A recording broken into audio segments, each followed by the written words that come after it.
Hello, everyone, and welcome back to another episode of Public Opinion with your host, Pam Morton. I just cannot believe that we are almost at the end of March.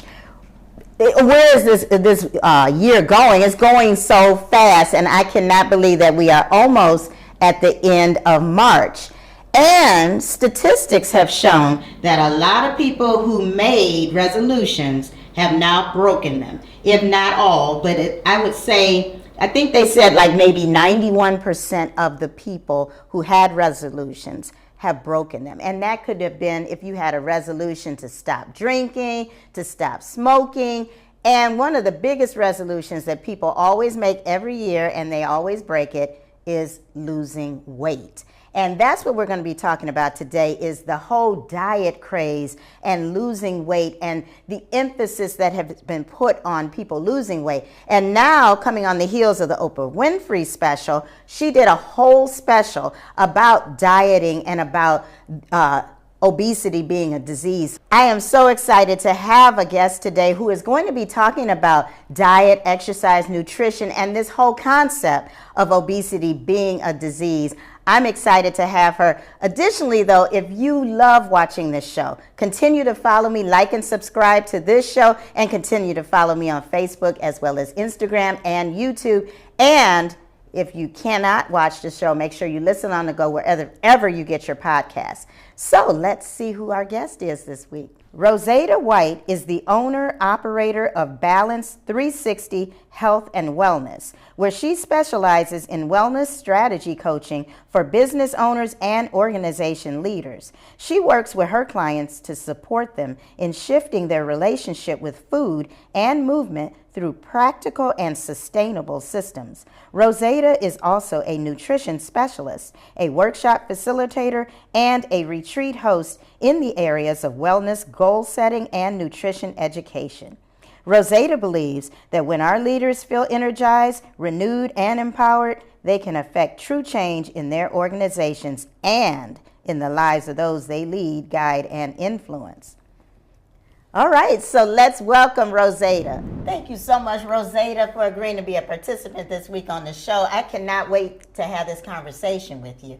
When I was talking with you on the phone, we already were getting into a lot, even when we were waiting to come on. Mm-hmm. And I'm like, okay, let's just wait. Let's hold some of this for the show. Yes. But thank you so much for coming on the show. And it would not be public opinion if we did not have a public opinion question of the week.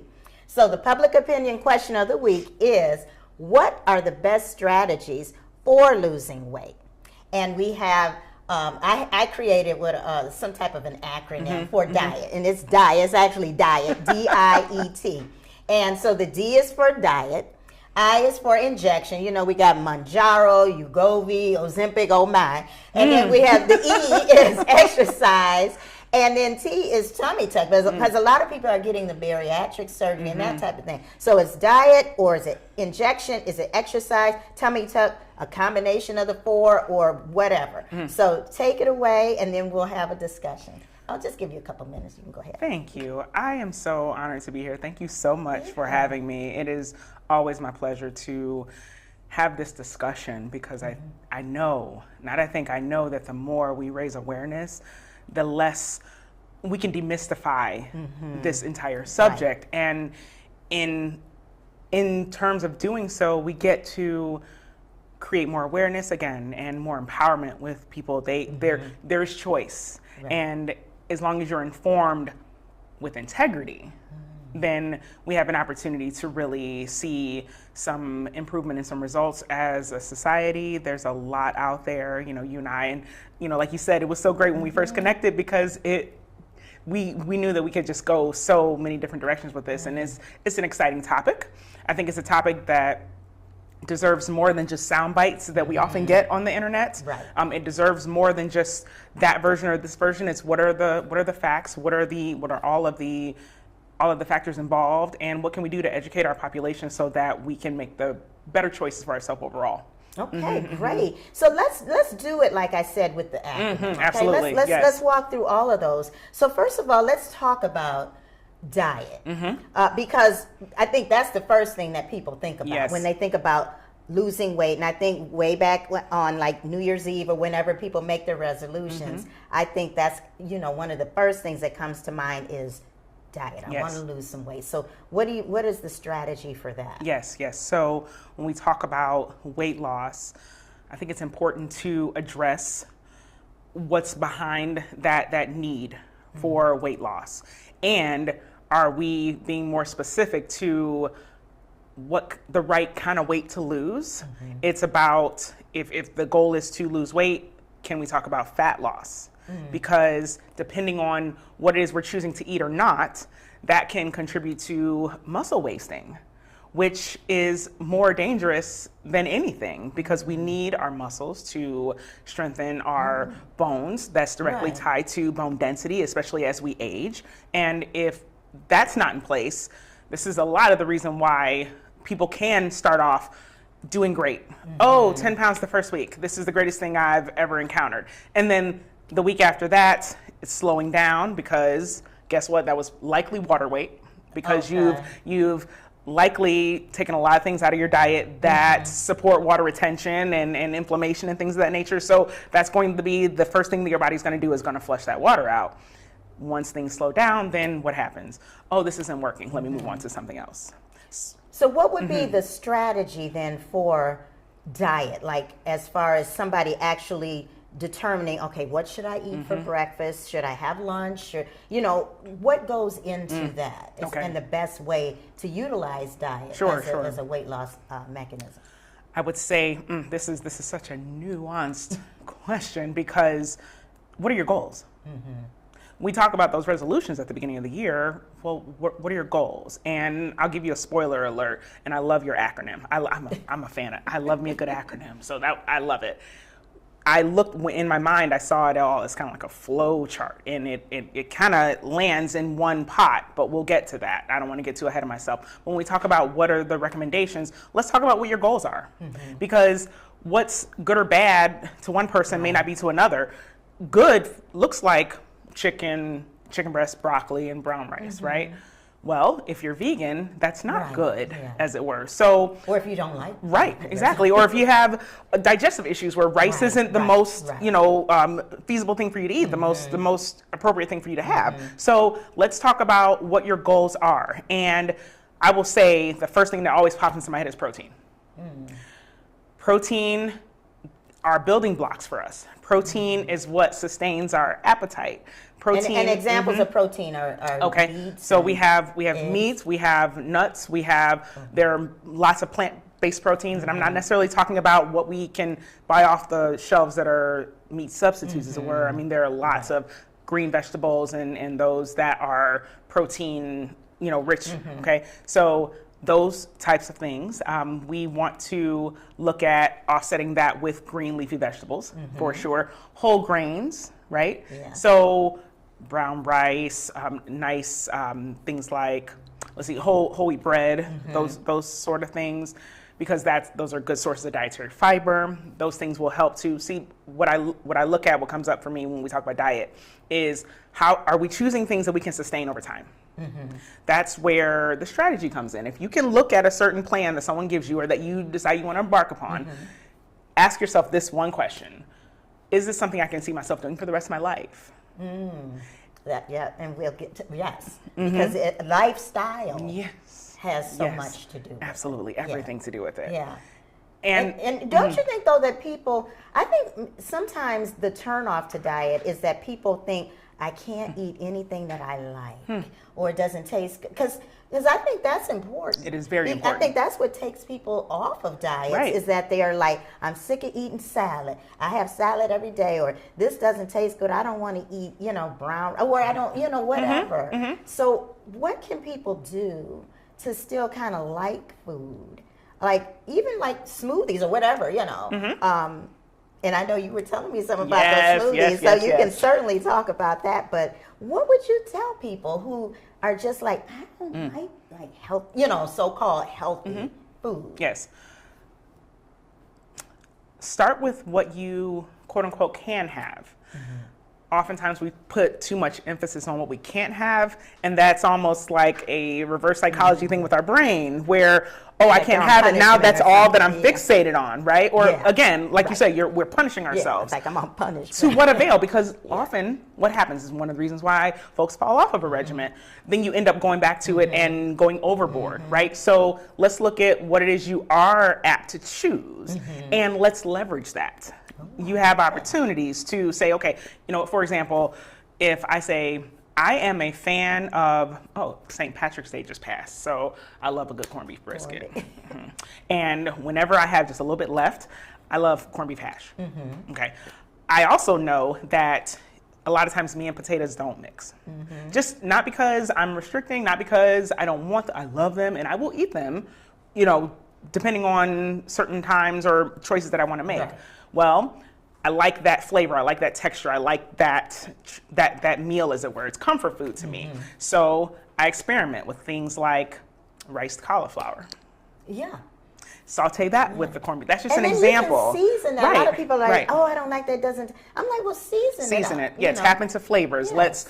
Yeah. Also, too, I want to say that I think it's important to be honest about how we're wired, about what it is we're willing to choose, and then if we're willing to be curious about certain things that we may have not tried before, training or retraining, reacclimating our palate to things that are flavorful, not necessarily salty, and that are savory, and not necessarily spicy or things like that. What can we do to create a sensory experience? That's one of the things that I can tell you. I'm a foodie. I'm an entire foodie, and I refuse to go through life being sad because I didn't choose the thing. Right? I'm a foodie. I don't eat beef, chicken, or pork.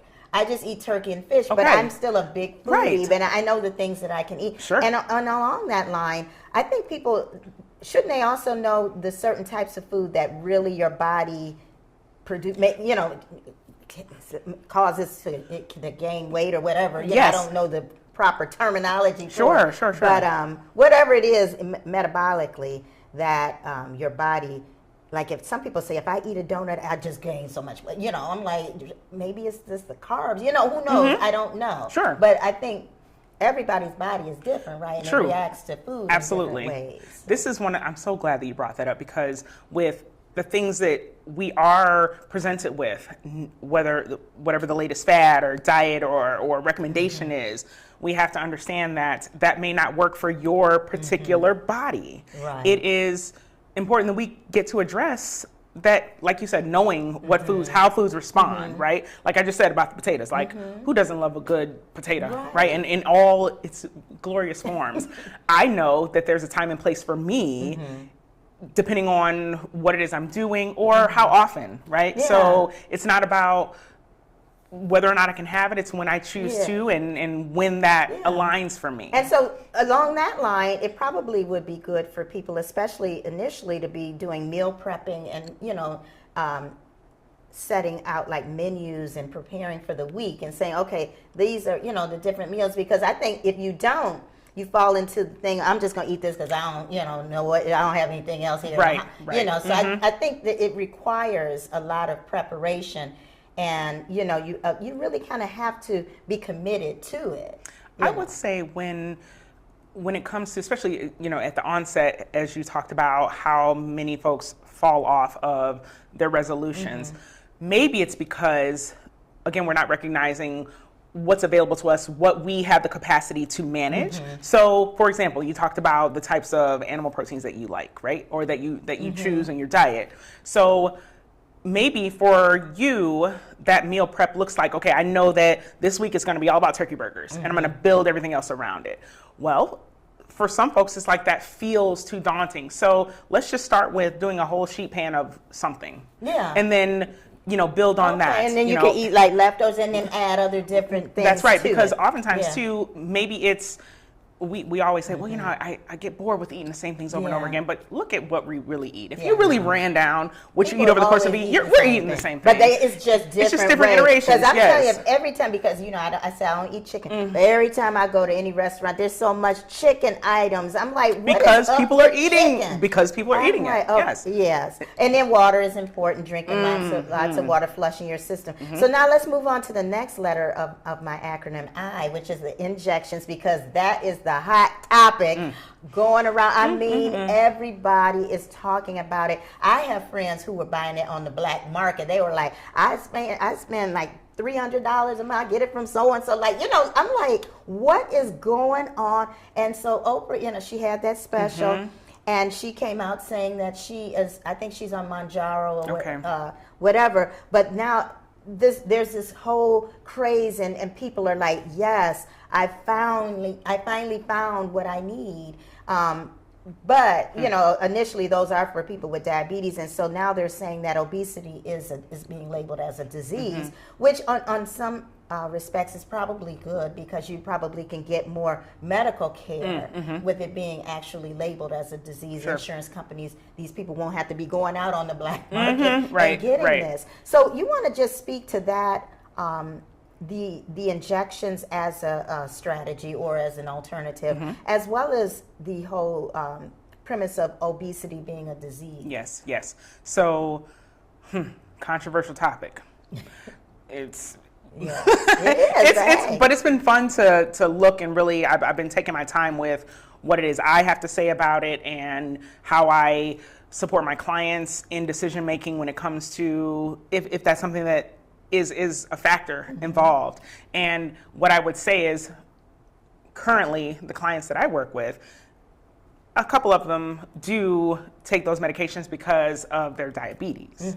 And so you talked about that and how there are folks that are getting on the black market, and it's like, okay, just a bit of a PSA. When that happens, that means we're shortening the supply for the diabetics, so I do believe that it is good that if obesity is going to be labeled a disease, then what does that look like for the producers of these medications? Maybe we can put more into production so that the diabetics can get it, the obesity patients can get it, right? And so we're not going about it the wrong way, because also if you're getting on the black market, I beg you don't know what you're really getting, maybe, and you don't know how to take it, and you don't have a doctor who is there to monitor and to say, okay, I didn't write you a prescription for this because I know you really should be taking this instead of that, right? And so I real caution people about doing that, but everybody's just so, and that's the thing, they just want to lose this weight so much, and I think that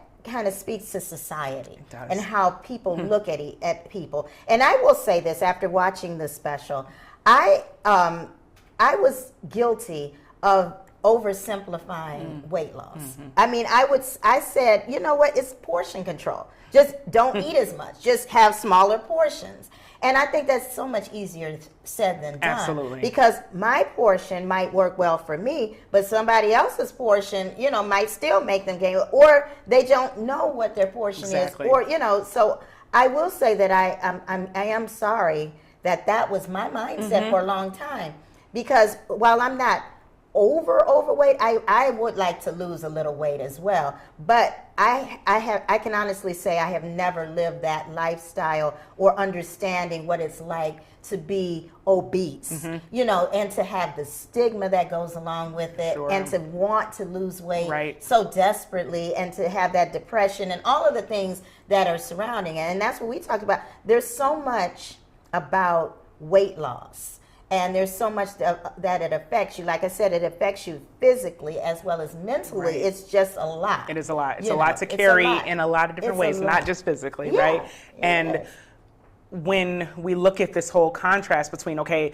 there are these resources that can help me lose weight, and then, but what are other aspects of society doing to support that? Right. The foods that are being produced, what restaurants are offering, what, the rhetoric as far as who qualifies as needing it, right? And the compassion, how do we employ empathy to understand when, I love that you acknowledge that you notice that yourself and many others oversimplify it, I wouldn't have been able to build or walk in the purpose that I do and build a business if it were just that simple, right? I always tell folks, if it was just that simple, I would be doing something else for a living, you know? And that's what I'm saying. If people such as myself who are saying things like that, if we really had a better understanding, like you said, more empathy, then maybe people wouldn't be so concerned about what other people think, but the concern should be about my health. Yes. Just about the things that come with being overweight, which can be diabetes, high blood pressure,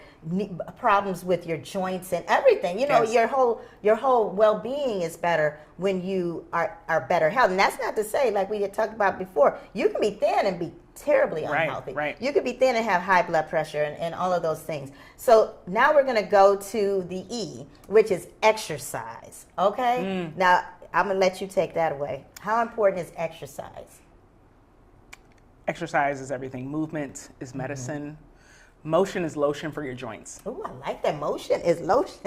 I'm gonna have to write that down. Do it. Yes, motion is lotion. Yep. I'm just paying it forward. It was said to me a long time ago, and it stuck. That. Yes. Motion is lotion for your joints. And to further go into that, and I looked at something earlier where it was the contrast between, especially with women, this preoccupation with cardio as opposed to strength training, and how imperative it is that, especially as we age, that strength training, what that does for us. So now you're talking about weight? Yes, I am. Okay. Yes. So when we talk about, and cardio has its place. You want a healthy heart. You want good circulation. Right. You want to be. You want to be able to breathe. You want to have endurance, right? You want to run around with your grands and your nieces and nephews and that. So, and your children if you have small children, right? So, or big children, whatever. You want to run with them. I love being able to. My whole family ran a turkey trot last Thanksgiving, and my daughter, well, she's now going to be 21 this year. My son, he's going to be 9 next month. And like we all ran it. That I love. I know they could do it. I appreciate that I can do it. So cardio is very important. We need the cardiovascular health. Also, in order to create this overall state of fitness for us, that strength training is very important. Number one, we talk about picking up the dumbbells. That pulls at your muscle fibers, which, and actually doing exercise when you're doing resistance, that's actually breaking down. The nutrition part is what is replenishing, restoring, repairing those muscles in order to promote growth, okay? So we're building muscle. Muscle is pulling at tendons, which is pulling at ligaments, and then which is pulling at bones, which is increasing your bone density. So say, for example, you're walking down the street and you trip and you fall.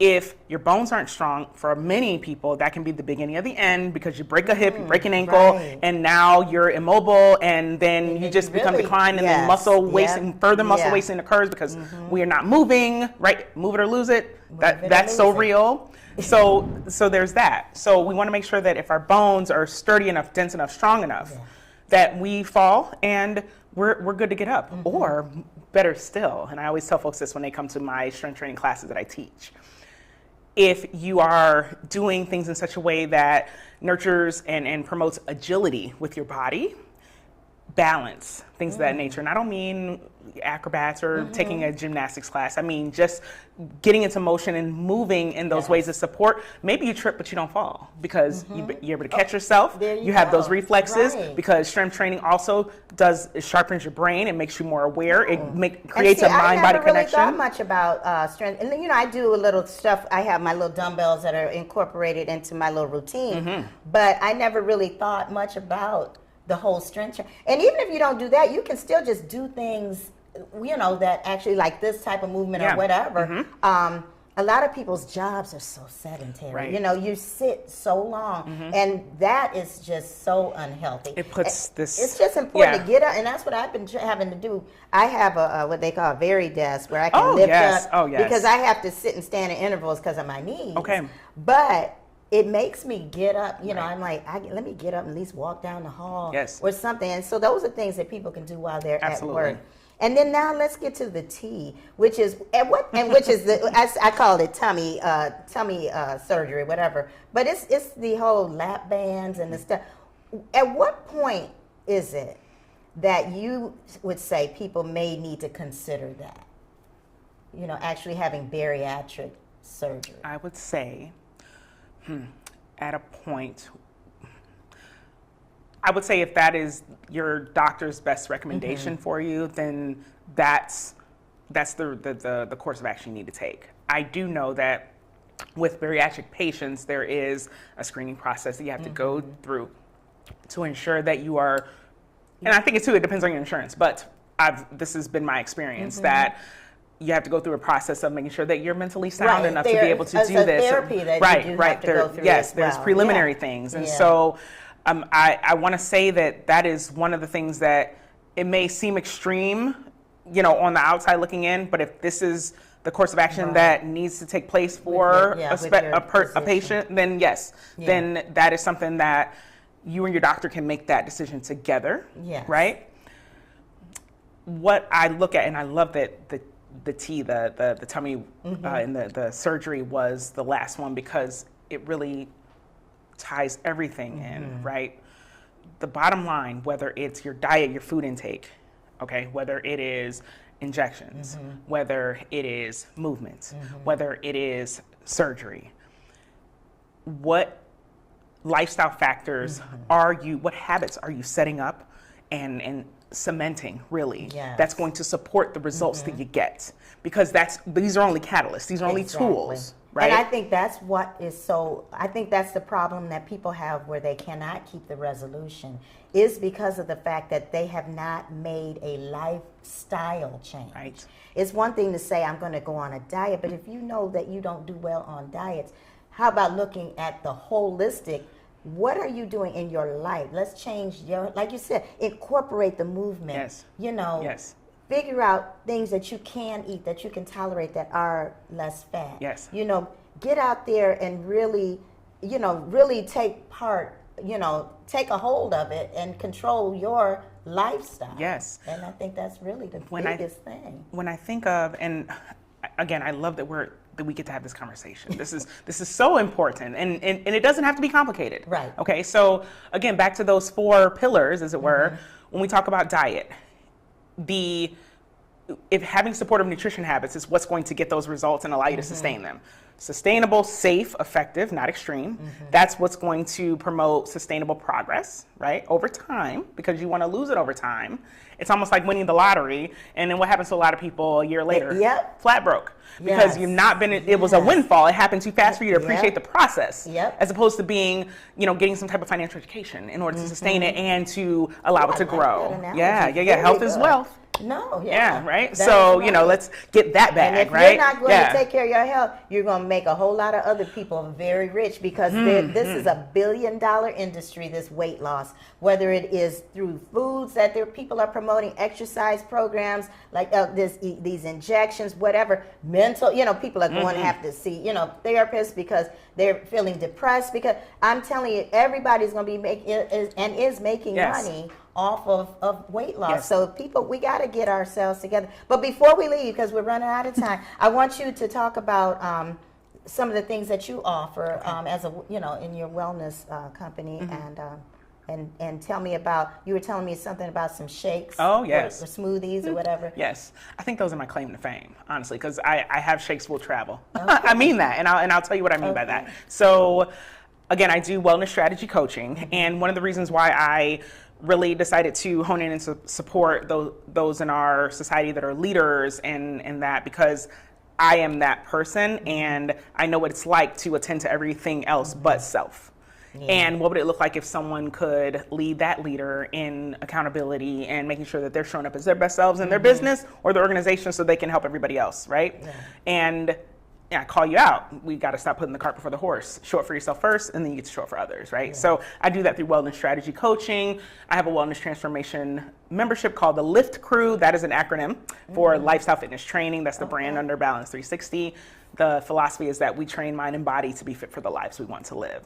So there's that. I also do workshops, whether it's wellness goal setting, or whether it's a cooking demonstration, or whether it's hands-on practical workshops where the participants are actually doing things and involved in activities. So I also I host wellness retreats. So I've got one coming up in May, and that is I think that's a great yeah, idea. When you said that they do this in a corporate level, I think that's important. Yes. Because, you know, people should have retreats and everything to talk about that. Because if you have employees that are unhealthy, then that's not going to benefit your company at all. That's right. That's so right. we need, and you know, I know Cleveland Clinic has employed that, you know, into their whole philosophy and everything. But now, if anybody wants to follow you, where can they follow you? They can follow me at I am RoseAda Marie across all platforms. Try to make it easy on everybody. So RoseAda is my first name, so that's Rose Ada Ada Marie. M-A-R-I-E. That's correct. .com. So it's roseadamarie.com. There's roseadamarie@gmail.com if you want to just shoot me an email, ask a question. There is Roseada Marie on Instagram, Threads, Facebook, all of those. So I'm an open book and I'm willing and ready to share. Oh, wow. So Thank you. please, I appreciate it. Thank you so much. My pleasure. This has been a great conversation. I think it's a conversation people have been having and will continue to have. Yes. And the bottom line, you know what? It's lifestyle, and we have got to make sure that we're doing things to keep ourselves healthy. Indeed. So thank you so much. Thank you for having me. It's been wonderful.